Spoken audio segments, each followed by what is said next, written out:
வடிவான வள்ளலார் உனக்கு என்னைக்குமே துணை செய்வார். ராஜா, ஏதாவது கல்வியில் எழுத்து வந்திருக்கிய? ஆமாங்க. நான் தான் படிப்பேன். மலர்மே கண்டு நான் மயங்கியே முன்பு மன்னனின் கோவிலில் உனக்கிடம் தந்து மணந்தரும் மேடையில் உன்னிடம் நின்று மாணவி மாறிடும் நான் வர கண்டேன். அப்பா, பாட்டு ரொம்ப நல்லா இருக்குப்பா. அப்படியா? நீ இப்படி சொல்லுவேன் நான் எதிர்பார்த்ததுதான். ஏன்னா இளமை விரும்பும் கவிதைகள் இது. அப்போ இந்த கவிதை உங்களுக்கு பிடிக்கலையா சார்? சே, ஒருவேளை 30 வருஷங்களுக்கு முன்னாலே இது எனக்கு பிடிச்சிருக்கலாம். உங்களுக்கு பிடிக்காது என்னப்பா? இது பொதுஜனங்களுக்கு ரொம்ப பிடிக்கும். நீ சொல்றது ரொம்ப சரிமா. ஏன்னா பொதுமக்களுடைய வயசு எப்போதுமே 18 தான். அவங்க நிச்சயமா ரசிப்பாங்க. இருந்தாலும் ராஜா, நான் என்ன சொல்றேன்னா, எல்லா பருவத்திலும் ரசிக்கக்கூடியதாகவும் காலத்துக்கு அப்பாற்பட்டதுமான கவிதைகளை நீ எழுத முயற்சி பண்ணணும். அப்பதான் கால வெள்ளத்துல காலூன்றி நீ என்றைக்குமே நிரந்தர கவிஞனாக இருக்க முடியும். அதுக்குள்ள அத்தான் வணக்கம். என்னடா இது? அத்தான் என்னத்தான் அவர் என்னைத்தான் அதான் காப்பி எப்படி சொல்வேடி அவர் என்னைத்தான் அவர் அத்தான். இந்த மாதிரி கவிதைகள் தான் இப்ப பாப்புலர் ஹிட் சாங்ஸ். இதுதான் ஜனங்களுக்கு பிடிக்குது. இப்படி எழுதினா தான் உங்க இரும்பு கொட்டி ரொம்ப என்ன கவிஞ்சா அல்லாடா. மக்களுக்கு நல்ல விஷயங்களை எளிய முறையில எடுத்து சொன்னா அவர்கள் என்றும் ஒப்புக்கொள்வார்கள் என்ற நம்பிக்கை உள்ளவன் நான். ராஜா, அதுவே சரியான நம்பிக்கை. நீ அப்படியே கவிதைகளை எழுது. நான் உடனுக்குடனே அது பிரசவம் மட்டத்தை ஏற்பாடு பண்ணுவேன். அதோட இப்ப ஒரு செலவுக்கு பணம் தரேன். எனக்கு உனக்கு இருக்குடா. இன்னும் அவனுக்கு உற்சாகம் உணர்ச்சி ஊட்டப்போது வேண்டானே. நீ சும்மா இருந்தா போதுண்டா கண்ணு. சிலை அடக்கியே சும்மா இருப்பது அன்பு வள்ளலார் அவர்கள் கூறியிருக்கின்றார்களே, மறந்து விட்டீர்களா? வாய மூடு தரேன். தாய்மான ஒரு பார்த்து வள்ளலார் பாருங்க.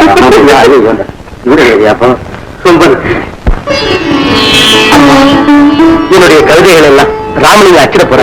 அதுக்கு முன்பனமா இந்த 500 ரூபாய் கொடுத்திருக்கிறாரு. ராஜா, தர்மம் தலை காக்கணும்னு சொன்ன வார்த்தை வீண் போகுது. இன்னைக்கு 100 கணக்கில் சம்பாதிக்கிறேன், நாளைக்கு லட்சக்கணக்கில் சம்பாதிக்க போறேன். ஏமா திருப்பி கொடு. இது உங்ககிட்டே இருக்கட்டும். ராஜா, என்னையும் உங்க மகனான நான் முதல்ல சம்பாதிச்ச பணத்தை கொடுத்து மகள் என்னை பெற்ற தாயும் என் தந்தை எங்கிருக்கிறாரோ என்ன ஆனாரோ அதுவும் தெரியும். இப்ப எனக்கு நீங்க தான் தாயும் தந்தை.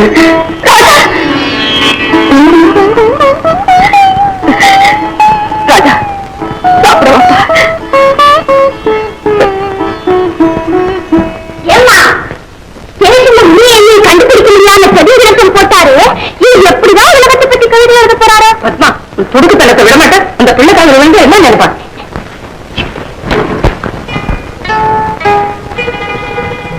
மாம்பழ கதுப்பினிலே மல்லிகை சிரிப்பினிலே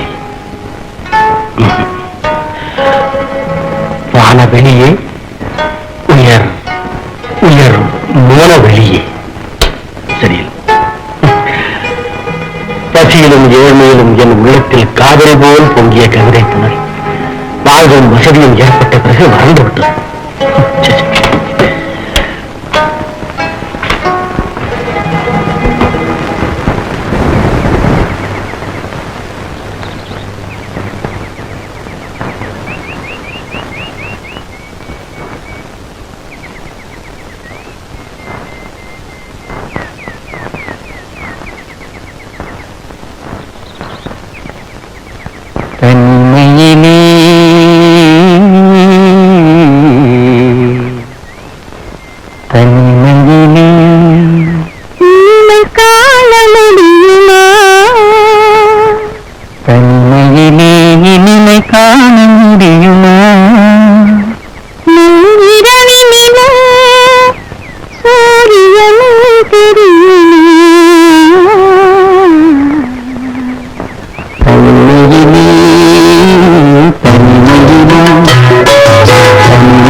என்ன கவிஞரா? நல்லா மாட்டிக்கிட்டியா? ஆண்களின் உதவி எப்பவாவது தேவைப்படும் தெரியுதா? நான் இந்த இடத்த விட்டு நகர போறதில்லை, நீ மேல ஏறி வர முடியாது. ஆமா, இது பாரு, ஆண்கள் இல்லாத உலகத்திலே பெண்களினாலே என்ன பயன் அப்படின்னு பாடு. போனா போதுன்னு உன்னை மேலே ஏற்றி வரேன். அப்ப வந்த வழி இறங்கிப்போ. அப்ப பாடு அந்த பாட்டு. பெண்கள் இல்லாத உலகம். என்ன கதையை மாத்துற? ஆண்கள் இல்லாத உலகத்திலே பாடு. பின்ன போ.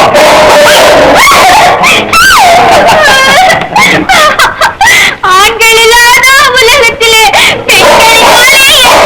போனமா கையை கொடுங்க. அப்படிவா வழிக்கு ஏன் வளர்த்துது கையை?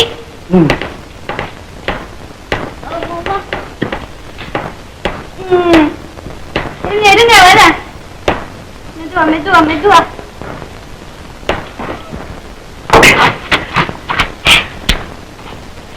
பெண்கள் இல்லாத உலகத்திலே ஆண்களினாலே என்ன பயன்?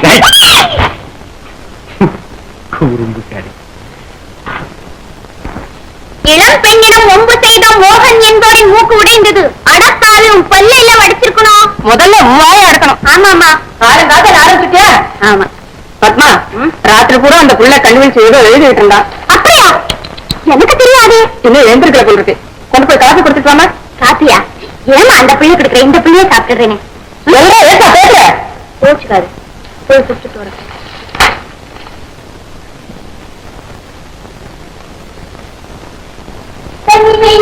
இனிமை காண முடியுமோ?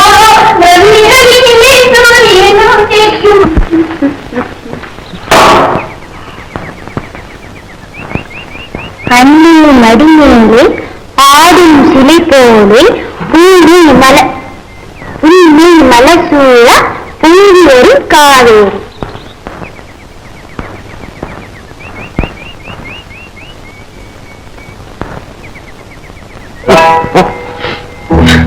திருவல்லிக்கேணி கம்பரே, ஒண்ணு சரிங்க இல்ல தூங்குங்க, ரெண்டையும் சேர்த்து செய்யாது. இல்ல பத்மா, நான் ஒரு கனா கண்டேன், அதை நினைச்சு சிரிச்சிருப்பேன். கனவா? கனவு யார பாத்தீங்க? வந்து கனாவுல நான் ஒரு பாட்டு எழுத முயற்சி செய்யறேன். கற்பனையே ஓடல, அங்கேயும் இங்கேயும் விளையாட்டுக்கிட்டே இருக்கிறேன். கனவுல கூட பாட்டு எழுத வரலையா? வந்து அப்போ இங்கிருந்து ஒரு மதுரமான காலம், பிரமாதமான பாட்டு. அதுவும் அந்த பாடி ஓரத்துல ஒரு ஏணி, ஏணி மேல ஒரு உருவம். ரொம்ப அழகா இருந்திருக்குமே. ஐயோ, அதானே இல்ல, அந்த ஏணி மேலே ஒரு கருமுறம். அதுதான் பிரமாதமா பாடிட்டு இருக்கு. என்ன பார்த்தா உங்களுக்கு கண் பண்ண மாதிரி இருக்குது.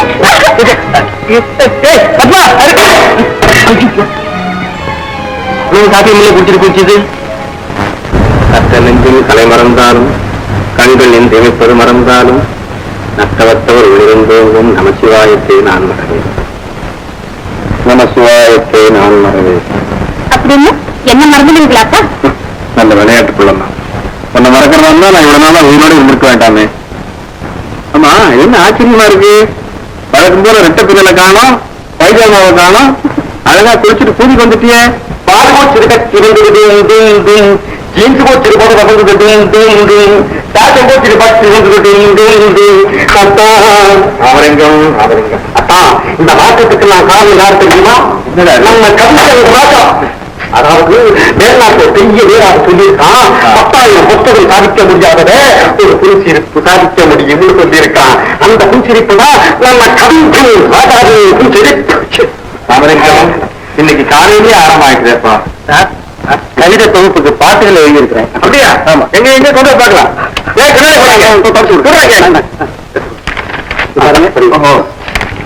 தனிமையிலே இனிமை காண முடியுமா? ரொம்ப அருமையான கருத்து ராஜா. கருத்து அவன் புத்தாலே இருந்தானாக்கா இனிமே எங்க வேணா இருந்தாலும் அனுப்பிச்சு போலாம். அறிவுள்ள எப்படி பாட்டு இருக்கிறாங்க. she had a pimple. பாருங்க. I turn with my kiss. முத்தம். And it proved to be a dimple. கணத்திற்கு அழகான குழின்னா அதாவது முத்தம் கொடுத்து பார்வை வந்து குழியாக்கி விட்டானா என்ன பியூட்டிஃபுல். சும்மா இருக்கு மாமா.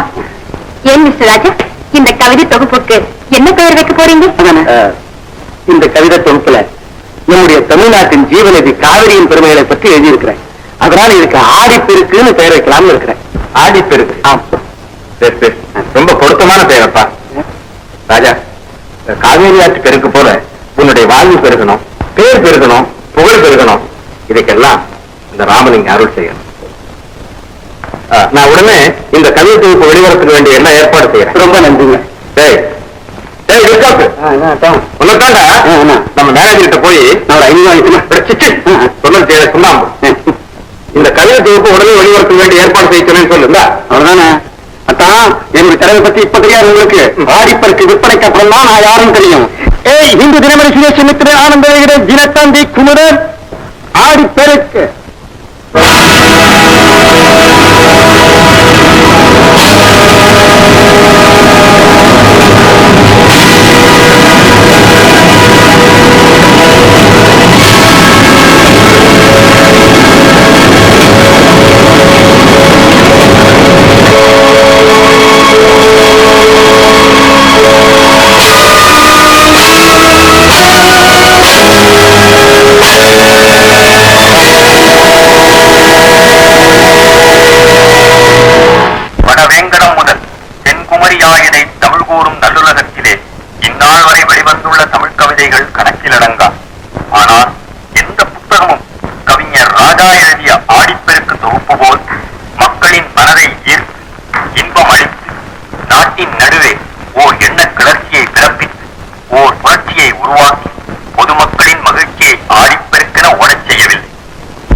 தூற்றுபவர் ஊற்றட்டும்.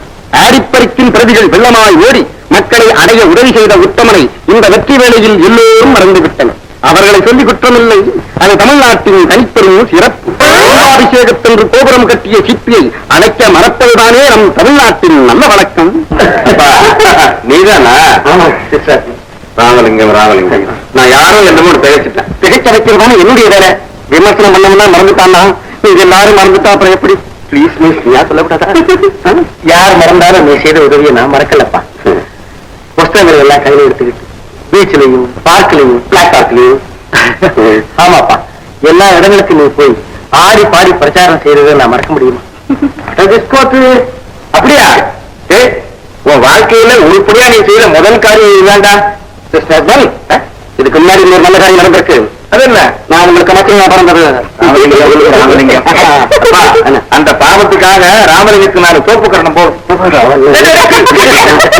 படத்துக்கு முன்னால போடுறேன். எங்க அங்கேயா போறோம் ராஜா. புத்தக விற்பனையான பணத்துல ஒரு 10,000 ரூபாய் உன் கணக்குல பேங்க்ல போட்டிருக்கேன். அதோட உனக்காக ஒரு சின்ன கார் கூட வாங்கியிருக்கேன். அதேதாம்மா, நல்லா இருக்கா? என்னுடைய இன்றைய பேருக்கும் புகழுக்கும் காரணம் உங்களுடைய அன்பு கரங்கள் தான். உங்களுக்கு நான் எப்படி நன்றி செலுத்துறதுன்னே தெரியல சார். அரே, அதெல்லாம் ஒண்ணும் செய்ய வேண்டாம். நீ ஒண்ணும் நன்றி செலுத்த வேண்டிய அவசியமே இல்லை ராஜா. நான் ரொம்ப வறுமையோடு இருந்த போது ஜோதி ராமலிங்க சாமிகளுடைய புத்தகத்தையும் கொஞ்சம் பணத்தையும் எங்கிட்ட கொடுத்து வெற்றிக்கு வழிகாட்டினதே உங்க அப்பா. அது மட்டும் இல்ல, இத்தனை வயசாகியும் பொறுப்பு தெரியாம ரொம்ப விளையாட்டுத்தனமா இருந்த அப்பாவுடைய வாழ்க்கையில நீ வந்த பிறகு எவ்வளவு பெரிய மாற்றம் ஏற்பட்டது தெரியுமா? இதுக்கெல்லாம் நானெல்லாம் அவனுக்கு நன்றி செலுத்தணும்.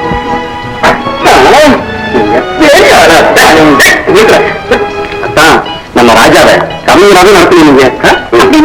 இல்லாத உங்க அப்பா என்ன காலர் நாடா? என்ன கார் வாங்கி கொடுக்கறது, பேங்க்ல பணத்தை போடுறது எல்லாம் இருக்கு. என்னடா உடல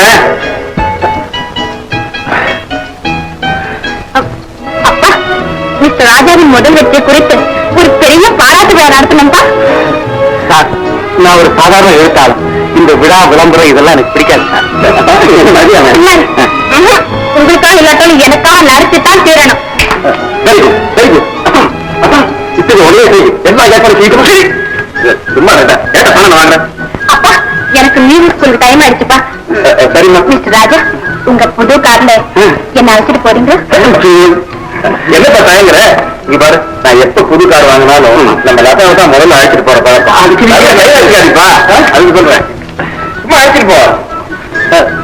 போயிட்டு வரணும். சரி அதான் இப்ப 2 பேரும் போறாங்களா?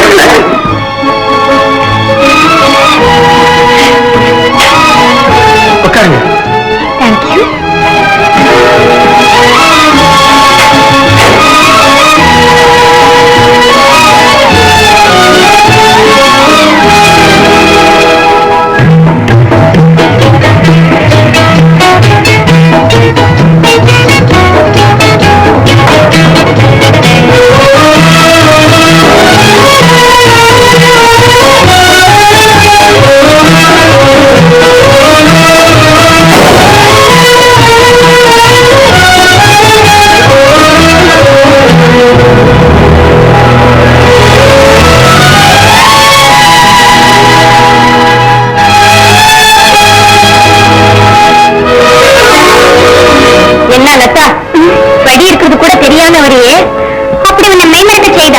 அவர் யாரு?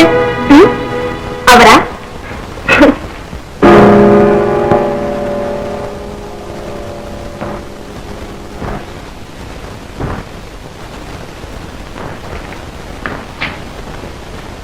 என்ன லதா, அவர் யாருன்னு கேட்டுக்கிட்டு இருக்கு? பேரை கூட சொல்லாமே கல்யாணம் பண்ண மாதிரி வந்து நின்னுட்டீங்க. என்கிட்ட சொல்லக்கூடாதா? அவரா? அவர் ஒரு பெரிய கவிஞர். இப்ப ஆடி பிறக்கிற ஒரு புத்தகம் வந்திருக்கே, அது எழுதினவர் அவர்தான். ஓஹோ, அவர்தான் கவிராஜாவா? அவரேதான். எங்க அப்பாவாலதான் இந்த நிலைக்கு வந்திருக்காரு. அவருக்கு கார் வாங்கி கொடுத்தது கூட எங்க அப்பா தான். அந்த கார்ல தான் என்ன அழைச்சிட்டு வந்தார். ஓஹோ, பெரிய கவிகள் சமீபத்துல பணக்காரங்க வீட்டு கார் டிரைவர்களா கூட மாறிடுவாங்க போலுக்கு. அவருக்கு தெரியாம பேசுவேன். அவர் ஒரு உண்மைக்கல். கம்பன், காளிதாசன் போல அழியா தத்துவங்கள் அற்புதமாக சித்தரிக்கும் புதுமைக்கல். என்னையே அம்மா, பெண்களை வர்ணித்து பொன்னை தேடும் பொய்யர்கள் தான் கவிகள் என்பது என்னுடைய முடிவான அபிப்பிராயம். பத்மா, முன்பின் தெரியாத நல்லவர்களை நீ ஏன் இப்படி வருகிறாய்? நீ மட்டும் ஏன் அவர்களை விரும்புகிறாய்? நீ பேசுவதை பார்த்தால் ஒரு கவியைத்தான் கல்யாணம் செய்து கொள்வாய் என்று நினைக்கிறேன். நிச்சயமா. யாரு கார் டிரைவரா வந்தாரே, அந்த கவியைத்தானே? அதை பத்தி உனக்கு என்ன? லதா, கல்யாண விஷயம் விதியை பொறுத்தது. நாம நினைத்தபடி எல்லாம் நடக்காது. மேலும் கொட்டி மாப்பி அழைத்த பிறகு கூட எத்தனையோ கல்யாணங்கள் நின்று விடுகின்றன. பெண்கள் நினைப்பது வந்து விதி நடத்தி வைப்பது வேறொன்று. பத்மா, நீ ரொம்ப பொறாமைக்கார்.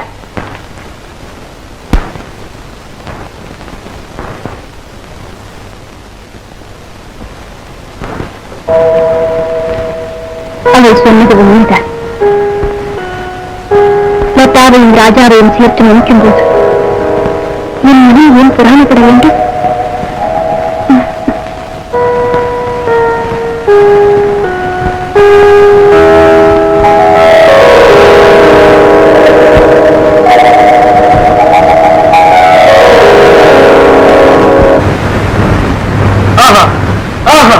காட்சி என்றால் இது வல்லவோ காட்சி.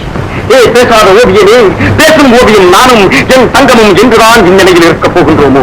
தங்கமே, தங்கமே, தங்கமே, தங்கம் என்றாலும் தங்கம், உன் அங்கமெல்லாம் தங்கம். ஆமா, இவள் லதா படிக்கிற பள்ளிக்கூடத்தில் தானே இவளும் படிக்கிறார். இவளை எப்படியாவது நான் சந்திச்சாகவே. எங்க சந்திக்கிறது, எப்படி சந்திக்கிறது? தங்கமே, கடவுளே, ஏன் தான் இந்த காதலை கொடுத்தியோ? தங்கமே, எங்க இருக்கியோ? இருக்கியோ? எந்த கோஷ்டியிலும் சேராதிருப்பதே இந்தியாவுக்கு நலம். யாருக்கு தெரியும்? தேவை கொய்தான் சங்கீத பாடசாலையில் பரதநாட்டியம், சங்கீதம் கற்றுக் கொடுக்க ஆசிரியர்கள் தேவை. ஆசிரியர்கள் தேவை. ஆஹா,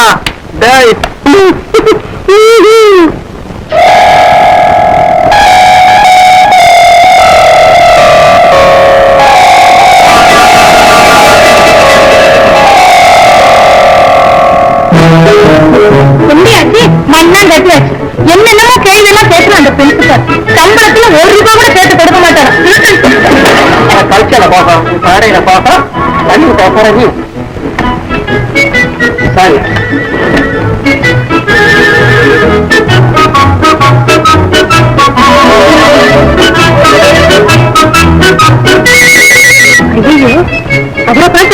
இல்லையே, அவரும் இந்த சங்கீத பள்ளியில் ஸ்தாபகர்.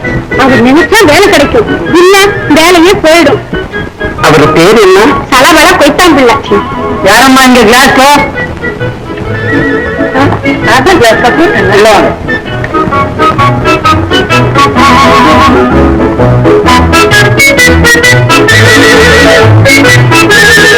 வணக்கம்.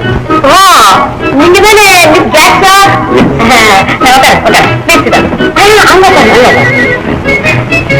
பேரை கேட்ட உடனே எனக்கு அந்த கிளாஸ் பத்தி தான் ஞாபகம். ஆமா, உங்களுக்கு என்னெல்லாம் தெரியும்? எனக்கு எது தெரியாதுன்னு கேட்டா எவ்வளவு அழகா இருக்கும் தெரியுமா? பரதம் தெரியும், மணிப்புரி தெரியும், கதகளி தெரியும், ரஷ்யன் பாலையில இருந்து வரைக்கும். ஐயா, இந்த ரஷ்யன் பேலு ஜெர்மன் பேலு நமக்கு தேவையில்லைம்மா. எங்களுக்கு தேவையானது பரதநாட்டிய டீச்சர். அதுக்கு நீ சரிப்படாதுன்னு நினைக்கிறேன். ஆமா, நீ கிளாஸ்ல பரதநாட்டியம் கற்றுக் கொடுத்தீங்கன்னா யார் சம்மதிக்க போறாங்க? யார் சம்மதிக்கணும்? நான் பரதநாட்டியத்துக்கே புத்தூர் அளிக்க போறேன். இப்ப ஆட்டம் ஆடுறாங்க, ஒரே மாதிரி அசோகன் காலத்துல இருந்து அழுது வள்ளிறாங்க. காலை தூக்கி நின்று தெய்வம் கை தூக்கி ரொம்ப நல்ல, வெரி குட். இதுவே டிஜின்ஸ்கியா இருந்தா விளையாடி இருப்பாரு. ஐயா, டிஜின்ஸ்கி ஒரு பெரிய ரஷ்யன் பேலே டான்சர். பிரின்சிபால் நம்ம ஃப்ரெண்ட்ஸ் ஆனா சொன்னேன். பேலே வந்து காலை தூக்கி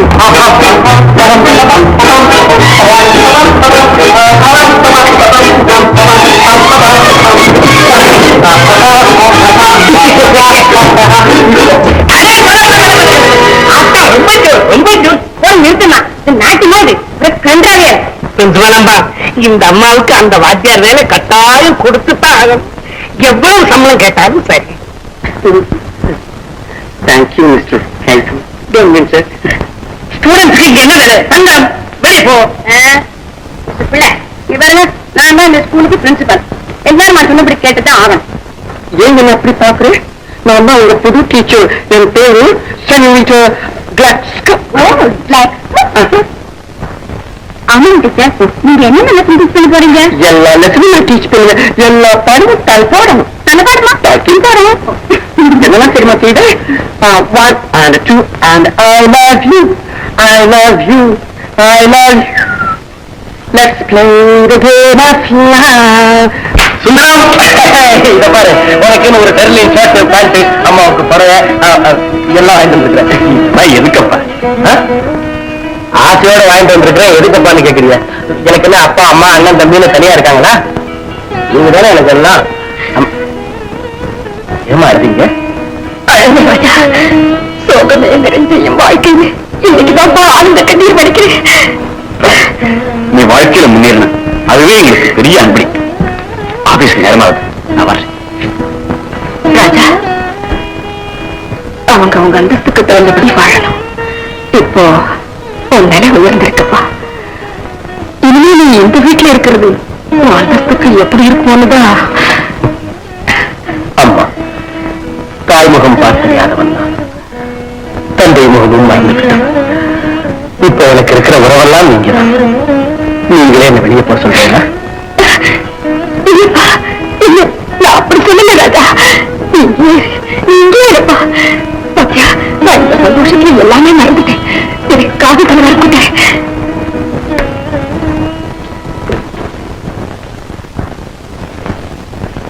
திருவல்லிக்கேணி கம்பரே, உமது வெற்றியை குறித்து எமக்கு மிக்க மகிழ்ச்சி. பாத்தியா பத்மா, இப்ப நான் கவிதை கேட்டேன். நீ சொல்லுவியே இவராவது பாட்டு எழுதுறதாவது அப்படின்னு. இப்ப என்ன சொல்ற? என்னத்தை சொல்றது? அதிர்ஷ்டம் நுனிமரத்திலிருந்து அடிமரத்து வரைக்கும் வெட்டிக்கிட்டு இருந்த ஒரு ஆசாமியை கூட கவியாக்கி காளிதாசன் பேரை கொடுத்திருக்கு. ஓஹோ, அப்போ இன்னமும் நீ என்ன கவிஞன்னு ஒத்துக்கல? உங்க லட்டா ஒத்துக்கிட்ட பிறகு என் முடிவை பத்தி உங்களுக்கு என்ன கவலை? இத பார் பத்மா, நீ என்னை பத்தி ரொம்ப தப்பா நினைக்கிறேன். நான் உன்னை பத்தி எவ்வளவு மதிப்பா நினைக்கிறேன் தெரியுமா? இத பார், உனக்காக நான் எவ்வளவு கடை ஏறி இறங்கி ஸ்பெஷல்லா இந்த மணிமேகலை பார்டர் படவே செலக்ட் பண்ணி வாங்கிட்டு வந்திருக்கிறேன்.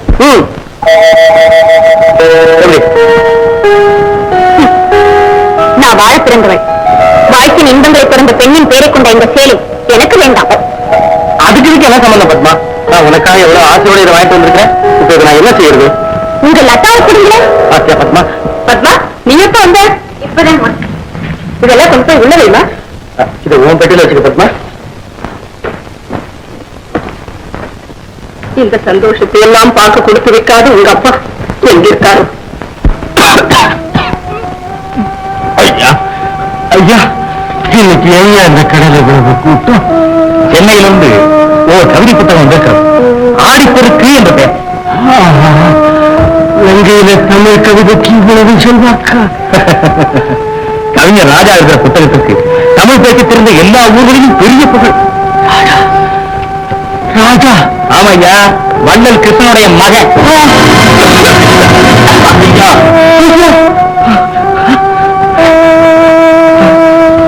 ஐயா ஐயா ஐயா, ஆடிப்பெருக்கு புத்தகம் எனக்கு கொடுங்க. என்னமோ வந்து வாங்கிட்டு போறேன் சார். ராஜா என்ன? கவிஞர் ராஜா என்ன? கவிஞர் ராஜா எங்க வாங்குறான்? அப்ப இங்க வந்து புத்தகம் கேட்கிறேன். கவிஞர் ராஜா இவரு மகனா? ரூபா 2 கொடுத்துட்டு புத்தகத்தை எடுத்து இருக்கு பாருங்க. 25 குறைங்க. பாக்கி பிறகு கொடுத்துருங்க. நிச்சயத்தை கொடுத்துட்டு புத்தகத்தை எடையா? ஏங்க பெரிய ஆழத்தை கிடைக்கிறேன். நான் கொடுக்கிற 25 சதம் இந்தாயா. நன்றியா நன்றியா.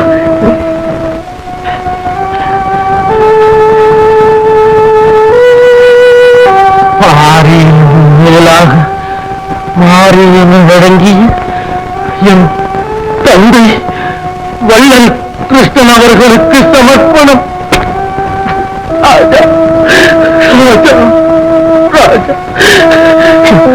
என் மகன் ஒரு கவிஞர், என் மகன் ராஜா ஒரு கவிஞர்.